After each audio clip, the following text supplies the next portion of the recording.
Hi, Dawn from Honors. On our Pro Tip Tuesday, I want to talk a little bit about watering. We're in the dead of summer. We're experiencing very warm temperatures. And it's so important to give your flowers a proper hydration. The best time to water is really first thing in the morning. You don't want that plant to suffer and wait until watering like at 5 o'clock when you get home from work, because it's been out in the heat all day. So if you give that plant a real good drink of water, it should sustain itself through the day, in the evening, and it should be ready for a drink on the next morning. And I see a lot of people watering like this, and they're just kind of going back and forth or whatever.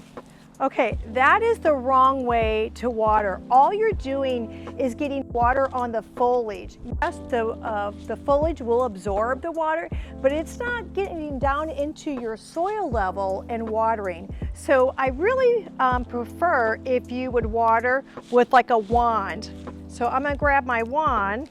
Okay, so then I'm going to water, and on my big pot, now this is like a 20-inch pot, I kind of go around in a circle and then I go to my center. Or you could do your center and kind of go all the way around in a circle. That way I know all of my plants in the pot are going to get the water that they're going to need.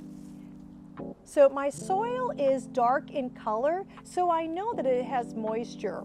Sometimes I will even count maybe like 6 or 7 seconds or 8 seconds on a big pot. That way I know I'm giving adequate water. I'm not worried about getting the foliage wet. I'm worried about getting the water to my roots. And it takes a few seconds for that to go down into your soil and for your roots to grab it, but it's really the best thing to do first thing in the morning. Also, I want to talk about fertilizer. Right now, it's important to keep things fertilized. A triple 20 fertilizer, it has 3 numbers on it. That's the perfect thing to look for. It's like a 20-20-20 to go ahead and read the instructions on your label and do it accordingly. And it's a good habit to do it once a week during the summer season while they're actively growing. But this is one of my favorite things. I did a top 10 video a couple months ago, and Angelonia makes my top 10.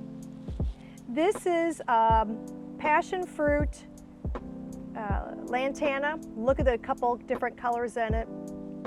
This is Gumphrema. It's going to go in my middle. This actually is the lavender, the perennial. I just mixed a few perennials right down in there. Scaevola. See how it's got just 3 blooms on it? It's like a half a bloom. That's kind of neat. Comes in purple and white. This is Purslane. Oh, it's in my top 5. This is the orange color. Then I did the bee's knees petunia. I love yellow. And that's it in that pot. But I want to show you my other pot that I put some bubblegum vista, or bubblegum Ignatia in it. This also is a perennial. Look at that, the color is great with that. And then I did some zinnias. Then I did white Angelonia. Then here is the purple Scaevola. It's very intense, it's got a beautiful color to it. Love, love, love that. And then good old verbena. And then I did the same passion fruit, lantana, and then bee's knees petunias. I'm not a big petunia fan, but I love the color of the yellow a lot. It just blends very well. I kind of did a citrus palette this year, and I really like the way it turned out. So water in the morning, that way your flowers are not struggling through the heat of the day. Say hi, and this is my Murph. Make sure you like and subscribe to our channel for more ideas with Honors Floral Gift and Garden.